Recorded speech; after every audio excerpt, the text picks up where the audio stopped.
So Sam dropped some new information into my life, and I kind of want the world to know it before we do the episode. Paraphrasing information that I gleaned months ago, but I guess in the original drafts of the original Pokemon anime from the late 90s, the Pokedex was originally supposed to be a character. It was supposed to be deeply sarcastic and have a personal dislike for Ash Ketchum.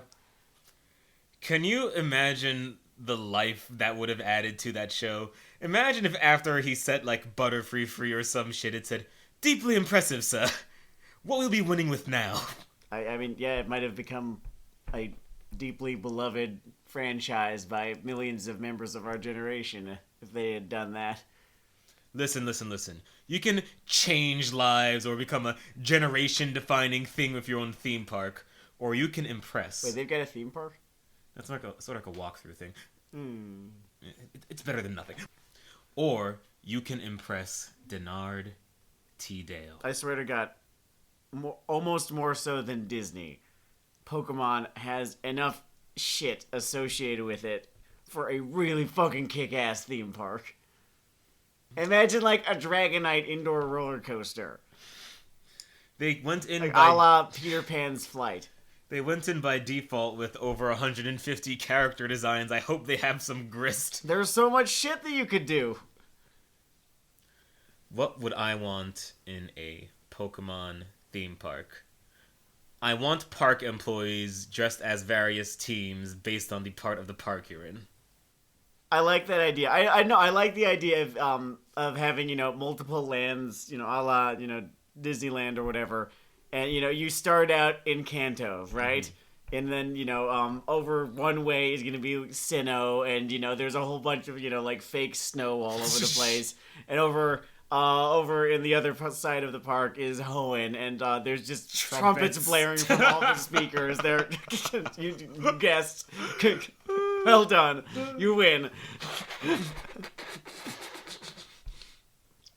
Man. And then in the Unova one, everyone speaks with sort of, not appropriated, but just misunderstood New York slang. All of the various cast members. Hey, buddy, where you from? Nice shoes. Where'd you get them? These are all pre-robbery statements. Gotcha. Okay, cool. Right. Yeah. Word. Okay. Perhaps. Keep that one in your memory banks. It's useful data. Did we ever tell you guys about the time we went to the Bronx? I mean, I lived there, but...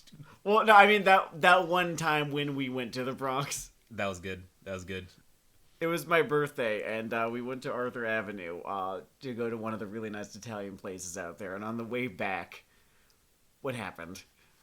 What was your perspective on this? My perspective on this was that we were all in a jazzy mood, and there was this large thrift shop thing that caught someone's eye. We're like, oh yeah, that'll be a good diversion. And a guy standing outside of the gate of the thrift shop, like a guardian, just shouts... projecting it like almost like a laser at Sam and me in the front, just, "Hey, where are you from?"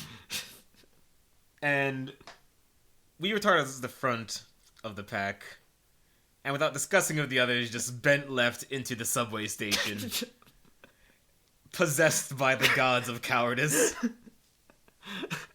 I think it is important to note just how quickly I made that decision to just disappear. And I just saw the subway stop coming up. I heard the words.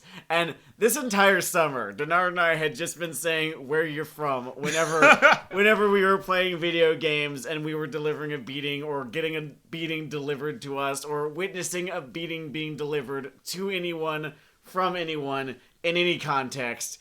Video games, anime, whatever the fuck alike. So after having repeated where you're from to one another all summer, I actually hear it in real life and have so conditioned myself to associate it with getting the shit kicked out of one, which, not incorrect. I disappeared down... There's a precedent.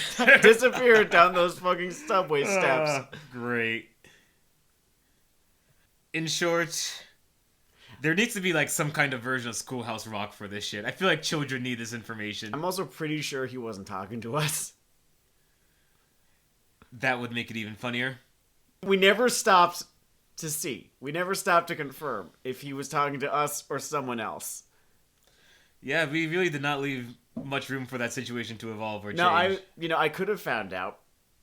They didn't. I feel like I made the proper decision by not doing so. Bending it back to the Poké nostalgia for a second. Sure. You're on this whole bit about the quality of life stuff they've sort of... Oh, yes. So recently, Morgan and I got COVID, and to cheer ourselves up, we got a Switch, finally. And the first purchase was one of the new Pokemon games. Yeah, at a glance, 3 meters to the left, that's pretty much their lifeline right now. They're having fun. They're having more fun than I would, because having been kind of glancing over their shoulder for the last couple of days, it comes off less as a game and more as just a big box of quality of life features that also has 1 or 2 Pokemon in it. Now, I considered making this... Oh, I'm getting the look now. So Morgan's on the other side of the room. That's your version of the look? Do you know the hateful venom I've had thrown at me in my life? Yeah, you've had, like, way worse luck than me. Sometimes the look is just an object sailing across the room and hitting the wall way more hard than you're comfortable with. I don't think that's ever happened to you. I think you're bluffing. I call. I made that one up. Okay. Nobody does that. No. Well, maybe 1 or 2 people does that, but I feel like I'd have heard about that before now. I was considering trying that new one, and I know, yeah, that's disappointing to me in a way, because I am in that broken school of gamer where He's just fucking wandering around? Sorry, Morgan is showing me a Golurk just wandering around like it's nothing. Like he's out for a fucking stroll. got It's the fucking one that looks like Gigantor. Oh, that was a pull. Good job. Oh man, I'm getting all kinds of black and white animation flashbacks now. I've watched anime. I've watched some anime. Some of it's been vintage. Fair enough. I've also seen Gigantor. But my point, I'm in that broken school of fucking gamer. Mm-hmm. Where I spent most of my time in Dark Souls as a Dark Moon. And that means something specific, and I'll tell you what it means in my long, rambling manner. Please. So, Dark Souls is famous for fucking player invasions. And if you're a real asshole, a real hilarious YouTube troll, murder people's soul fucko, you'll often be a Dark Wraith. All black armor, hand that absorbs blows, etc. Mm-hmm. And you will go around killing people. And you get, like, there's like a good and evil meter called Karma in the game. So it's not called Karma, I don't remember what it's fucking called. It's been a long time since I fucking played it. Because I am an easily agitated person, I grew to deeply resent these Dark Wraiths. I thought, what the hell? I'm an innocent young gamer. When you can associate the nouns innocent and game or whatever. I'm a college boy. And then I find out, after getting ganked and murdered over and over again. Let me tell you, I was not having a positive KD ratio just here. Go offline. I mean, you lose access to the to the notes, I guess. No, because then my toxic masculinity gets all mad. And then, of course, yeah. Say no more. Yeah, so then I find out that there's a covenant called the Dark Moon, and the benefits kind of suck, and it's in a hard to find corner, and you have to sort of skip find this one boss to do it. Mm-hmm. But if you do it, it's a very specific PvP covenant that hunts the worlds of people with high negative karma. E.g., you are the fucking police coming into the world of trolls. In my head at this point, I'm fucking righteous. Like, I'm helping players. I'm showing them what it feels like to be kicked down the pit in Anne Orlando or chased through the invisible woods. And eventually, I have become the monster that I hated. Just invading people at the worst possible moments in the game. And it really just taught me about, like, I understand the hole in the Punisher's character writing now, because they never really admit to the idea, unless you're Garth Ennis, that he's just as bad as what he's pursuing. But as I'm throwing poison mud pies at fucking Dark Graves, just trying to get through the Gravelord Nido dungeon, which is hell, I learned something about myself. Anyway, fuck 12. Anyway, fuck 12. Actual point today. Yes. We got 2 shows. Basically as different as they could possibly be. Yeah, these live across the fucking ocean from each other. Mm-hmm. And the first one... Oh no, they both take place in Japan. The first one was a sort of resurrected classic. My understanding is that the manga ran for significantly longer. We checked out the anime, and the anime was... Good. Great. Just very good. And this was called Shigurui, or Death Frenzy. I don't know if that's part of the original title, or it's one of those semicolon mania things that happen with English translations sometimes. For how much money they seem to have spent on it, for just how much care they put into adapting this thing, it is kind of a wonder that it didn't make bigger waves, and that I had never heard of it until you suggested that we watch it. I am very surprised, because this thing has basically only ever come up in discussion, in person or otherwise, like 3 times in my whole life. And one time was just the guy giving me a, hey, you're the kind of person who would like this kind of recommendation. Sure. He's actually a fantasy illustrator, interesting guy. He thought that you would like one of the most miserable fucking pieces of media I've ever consumed. Oh, and it is such well-rendered misery. Oh, it's very well-rendered misery, don't get me wrong. Should we do like the whole premise hook thing, or just get into the show itself? It's a martial arts series about just swords and shit, Japanese swordsmanship, right? Yeah, and like, take all the fidelity and author-level love of the actual thing, but just drain all notions of this being a romantic, awesome life in which there is purpose or meaning. I would sort of refer to it as like the Japanese equivalent of one of those really fucking dark, bleak, revisionist westerns. Yeah, like things they made like 5 years Like, after Tombstone. There is nothing cool about this era. These people, assholes at best, monsters at worst, and many of them are. So far, our moral paragon is our lead, who's... One of his introductory actions is he's sparring in his dojo and basically chokes out another student in casual practice to make sure that he learns. Just really... a really dedicated guy. A guy who really, really wants everyone to understand how important this is to him. And you think, oh, that's a little extreme. I guess he might be a mode of moral ambiguity. Nope, this is the best guy you're meeting. This is the height of, God, what a depressing fucking series. It gets worse the further you get into it. Alright, spoilers from here, because this is kind of a hard fucking one to talk about. Yeah. If you need to jump ahead, I like it. Yeah, it's very good. It's a slow burn martial arts thing. In terms of the misery of their fucking lives, this show has a fucking scene where its de facto main antagonist goes back to his childhood home, where his mother is sort of a mental invalid prostitute. Mm-hmm.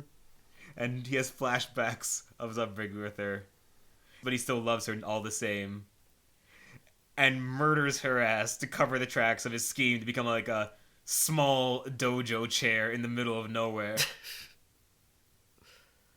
And I just sat there looking at this show. And I fucking love it. It's... Is this what you would describe as like modern Dennard core? Is it a version of Dennard core? I think if everything is played straight, I would call it a version of Dennard core. Because Sam core is something that it could qualify as Sam core, because Sam core, after having a few discussions with Morgan about it, I have narrowed down to just the words violent and sad. It needs to fit these two descriptors in order to count. So, and this is violent. It is also very sad. Thus, this is kind of Samcore right here. Something I think is not coming off in my description of this show. Mm-hmm. Because I think it sounds like a very... It is serious. It is straightforwardly serious. Oh yeah, there's not a single fucking joke in this thing. But it is not under the top. No.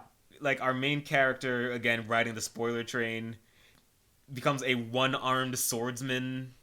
And the other one becomes a fucking Zatoichi.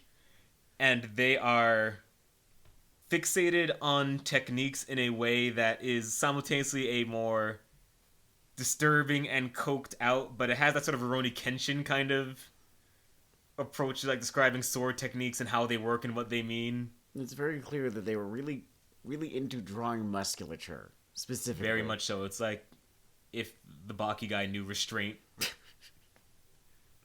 As I enjoyed Death Frenzy, I got to breathe in deeply and think, I know this sword-fixated manga author doesn't touch kids. Or desire to touch kids. That Rurouni Kenshin shit is some of the most disappointing... You know what's even more disappointing is that he just went back to writing it after he was either done serving either a short jail sentence or paying a fine or something. I don't know. Oh yeah, it wasn't I think much. his grand penalty was being moved from like the main Shonen Jump magazine to like Jump Plus, which is, you know, where fucking Chainsaw Man runs, so I wouldn't call it a fucking penalty. I guess we want to be the ones to maybe break the news on that before the anime airs, right? Oh, Chainsaw Man or Chainsaw Man probably, or I mean the news has probably been broken on Chainsaw. Yeah, Man. but it'll be good. It'll be good to talk about, and I'll have fun talking about. We'll do an episode on that later. All right. Anyway, Death Frenzy, only marginally less violent than Chainsaw Man, has... Sometimes I worry about my attention span from just being an anime viewer as the format for Better or Worse gets more sort of frenetic in its delivery live action elements over time. And boy, Shigurui just, without becoming plodding, takes its fucking time with everything. Yes. I mean, it seems to be... You could call it one big flashback, or you could say that one or two, the events taking place at the beginning and the very end are a framing device. It is just a single fight taking place, right, at this little martial arts tournament, and we don't even see the rest of the tournament, right? It is a single fight taking place, and the backstory behind that particular fight. And it really cannot be understated just how inconsequential this fight is, because this is a relative of the Shogun hosting a martial arts tournament where they use real blades instead of wooden ones, because this particular dude is kind of a sick fuck, right? Mm-hmm. And so, out in this part of Japan that no one fucking goes to, it seems, you have these two fighters, one of whom is going to kill the other one, and no one's going to really care after today, because this fight amounts to so little, so much less than they think it does. As I saw that, it just made me think about how caked in great social commentary that is in a thing that doesn't really seem to care that much about social commentary. I don't know. I would call it... No, that doesn't care. I would call it a really fucking stinging indictment of, all of these cultural attitudes that defined this nation for so many centuries and kind of continue to do so in, subtle ways. Not that I am exactly an authority on this topic, but he really fucking seems to hate the idea of Bushido. Yeah, he really seems to think it is as bullshit as Manifest Destiny was. Yeah, you don't need to be too deeply educated in this one to get that theme, because you could almost feel the pen digging into a spine. It's just like, if you give a shit, you're still dead! There's a lesson for you kids, don't die for nothing. Maybe not too applicable in 21st century Japan. Let me just knock on wood. Who knows where, when, and how the next fucking fash wave hits, but... There's wood underneath this tablecloth. You can hear it echoing. Fine wood. But yeah, I really enjoyed that aspect of the show. Just the really terrible ways their pursuit of the non-stakes of this martial system shaped their lives. It's because, the samurai class, if you think about it, was relatively small, right? Mm-hmm. This is something that only really mattered to these people who had fucking nothing to do. So this was after Hideyoshi took away everyone's swords. So the samurai have nothing to fucking do anymore. So they hold these tournaments and act like their technique, their dojo's technique, any of this actually makes any real difference in the world. And it doesn't. That is what this series purports. It fucking doesn't. It is just a bunch of fucking assholes convincing one another and themselves that they're doing something important and ruining theirs and other people's lives in pursuit of this idea. So what I was trying to get at earlier, and I sort of misframed it, I think a great trick, and you don't have to do this, but if you're interested in social commentary, and you're interested in action, and you're having trouble marrying the two, just remember that an action thing often just intrinsically involves a lot of people dying for no apparent reason. And instead of trying to fight that, you can lean into that. You can, figure out what that reason is. You can figure out what that reason is, and that can get you into some nice, fun Gundam Death Frenzy territory. Exactly, yes. That's, and that is at the heart of Samcore. I have somewhat of a bias towards shows like Death Frenzy. Not the least because it's called Death Frenzy.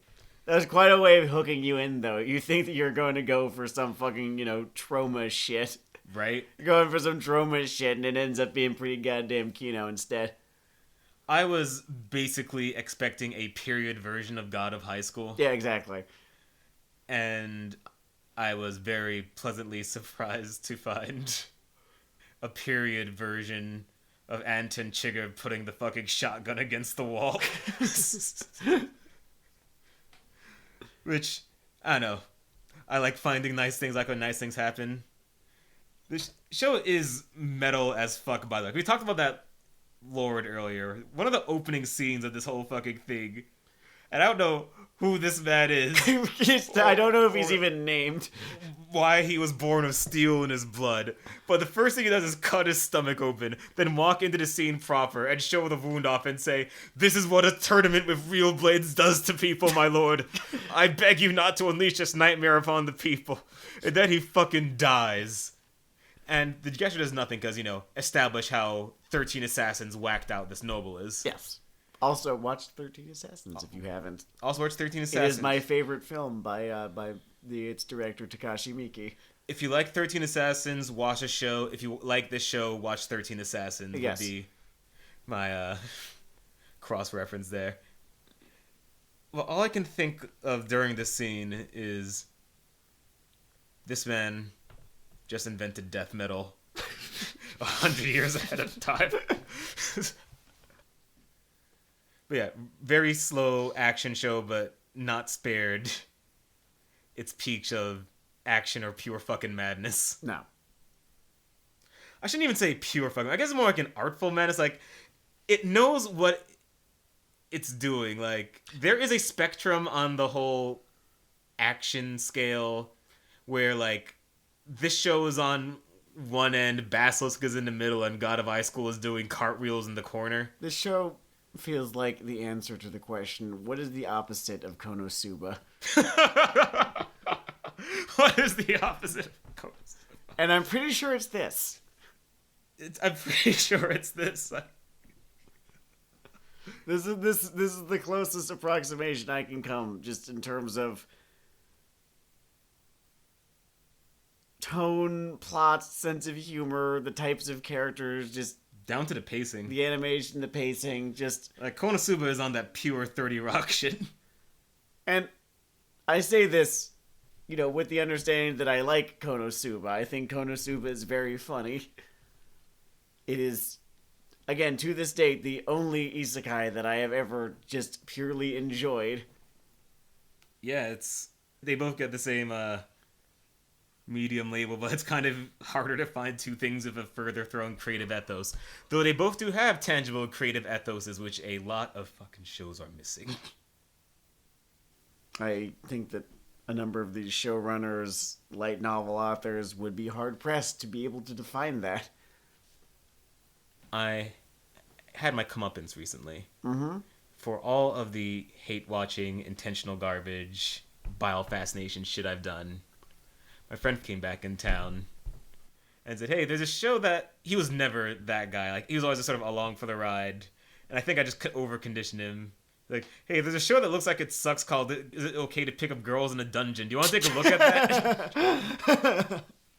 Oh, no! And I'm like, oh, crap, I gotta take him out behind a shed now. Oh, no.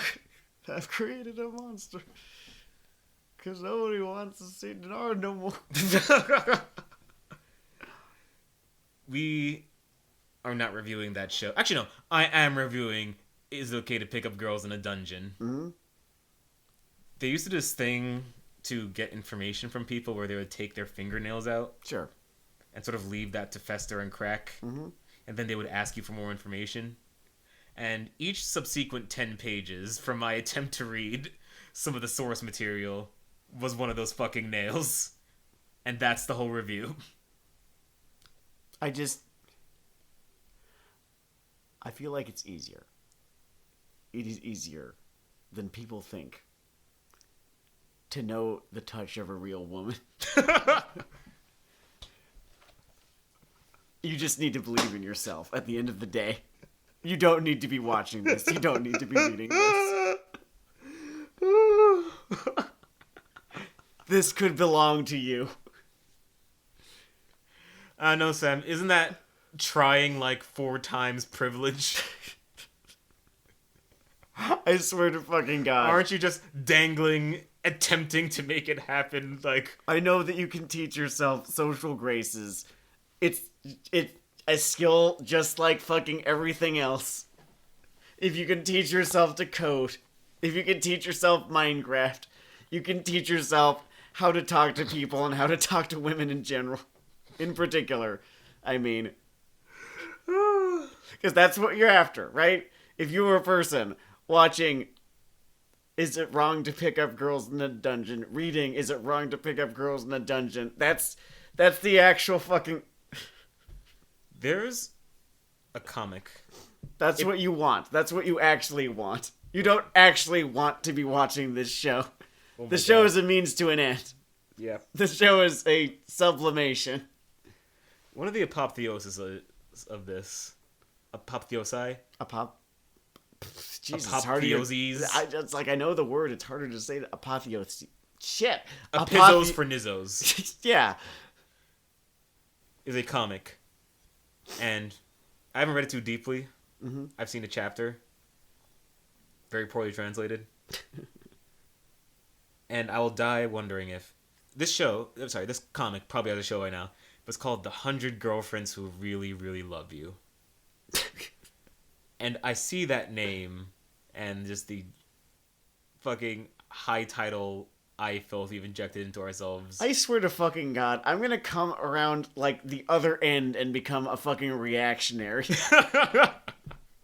It's very possible. And anime is gonna do it to me. But I see this, and I cannot tell if it is a straight failure of things on this wavelength, a failed parody of things on this wavelength, a lazy parody that just does the thing. I think it'll... one of those two last ones that you just said, because that's what a lot of these things do in order to give themselves plausible deniability. And my dream for it would be for him to just slowly turn up the nightmare quotient of this. Or it's just less nightmare quotient and more just like this seething fucking resentment for its reader.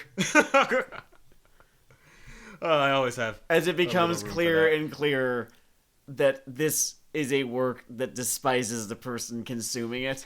And I like shit like that. It has texture. I think whenever something turns out to be something like that, people tend to get salty. I like it. I like when that happens to me. Oh, it's man. why I like The Last Jedi so much. Man, people were not even ready for that sprinkle of fucking metafiction, Hombre. I really like that movie, and I am saddened by how fucking basic you people... Dude, I'm sorry you got called for, like, coming up with too many fucking fan theories. It's so weird to think that, like, when it came out, like, Star Wars was sort of a format-breaking thing, and how much people with their sort of default attitude would have fucking hated it. my hot take of the day. All right. Our second feature show I want to get to because I found it to be a pleasant surprise. Oh, yeah. Because I was kind of expecting sort of a neutral bread-flavored bread kind of thing from... I was too, to be honest. I just had heard that a lot of people really like this show a lot. And I found it really strange that people had such strong feelings about a show that seems so amazingly typical. Yeah. And this mother is called Horimiya, and it does a really good job of blending in all the fucking marketing material, I can tell you that shit. It's a show in a high school. And there's these two characters. And one of them is one way, and the other one is quite different from that way. This show, I'm gonna be honest, I was ready for this show to suck real bad. Because this show's like twist, air quotes, to distinguish it from the past. Is that he's kind of alt. Is that he's kind of alt. Not like hard alt. Like No, he's like a little alt. He has, some kind of freaky piercings. And I guess even worse if you're in Japan. I don't know. Dennard just told me about this. He has tattoos. Yeah, bigger. Scandal. People are fucking shocked. And that is the sort of crux of the pitch level content here. Yeah, there's this, this one girl who's a star student, and her secret private life is that she just has to do more housework than the average teenage girl does because her parents are never home. That's it. It's wild. That's it. She's kind of a latchkey surrogate kid. She's a latchkey kid, kind of a surrogate mom to her younger brother because her parents are always busy. And here's the fucking thing. That it doesn't seem interesting on the surface, but she's an interesting character nonetheless. And then who you think was either like a bad boy or an otaku maybe because he has glasses, and he's just kind of fucking seen. That's it. I feel like the show is like fucking Cougar Town. In that Cougar Town pitches itself up. It's gonna be some sexy older ladies telling them, okay, we got you in here. We got a character show. Shut the fuck up. Sit down. I never watched any Cougar Town. It was okay, and I'm sure it was. I mean, yes, it's a Scrubs guy. Right? Yeah, it's Scrubs. Yeah. Wait about that. Fun for a few seasons. And Horimiya is kind of a similar trick, only put even less fucking effort into its bait. Of like, oh, we've got this niche of husbando here waiting for you, and it's fascinating what a show can do. It's fascinating what a show can do when it is focused so intently on character the way that it is. And focused so intently on characters who do not do things just for the sake of drama. But characters who you just find yourself immediately invested in.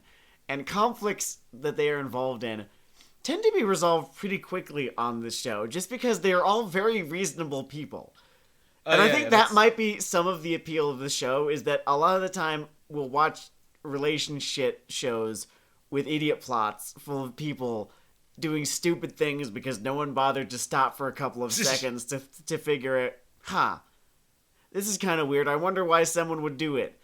No, they would just arrive at the worst conclusion possible and act accordingly. In this, there's more than one instance that I saw where someone is given the opportunity to misread a situation. And they might. For like 2 minutes or so. Yep. Before thinking better of it. Before thinking better of the other person involved. Because it's strange. Everyone is...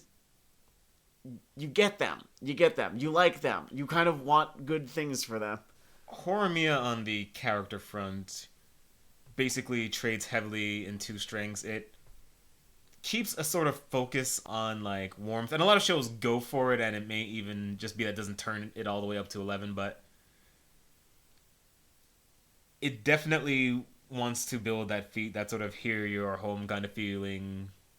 It feels like it should be in danger of being cloying. These shows shows often are, but it's not. And it also, I think, it benefits from trying to be very consequential of what happens, like just minding your and, therefore, buts. Yeah, okay. I think I was slightly less sold on the show in the total picture than you were. I think it was good overall. I think I was slightly less sold. I thought that they were just such charming people. They are charming. I think that, And sometimes that's all it takes with me. but I think that it sometimes in a way the show is almost. When you talk about how quickly these conflicts are resolved, right? Mm-hmm. And I don't mean it's literally afraid of its own drama. Like, I'm sure the creator is fine. This thing is good, but I feel like it sometimes zooms away from these moments one might call like the climax or point or. That might.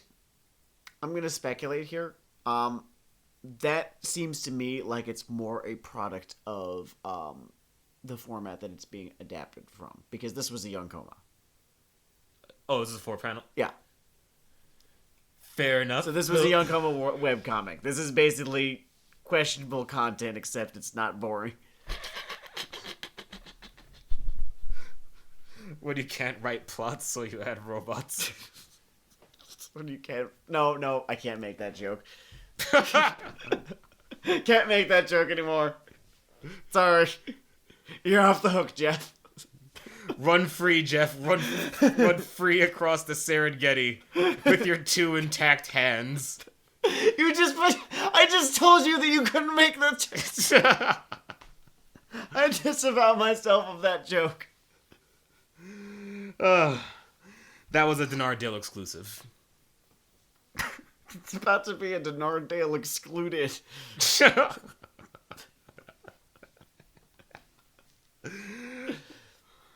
Okay, so I could definitely understand that being a sort of adaptation issue. Yeah, but so you at the end of the day, we're reviewing end product here, so kind of like, what are you gonna do? I don't know. If you adapt a young coma, then you adapt it into vignettes, and that is more or less what we are given, because any given episode is going to have less of one, like A plot, B plot go, than it is one plot, then second plot, or one plot resolved, and then the second plot, and then once that resolves, we get the third plot.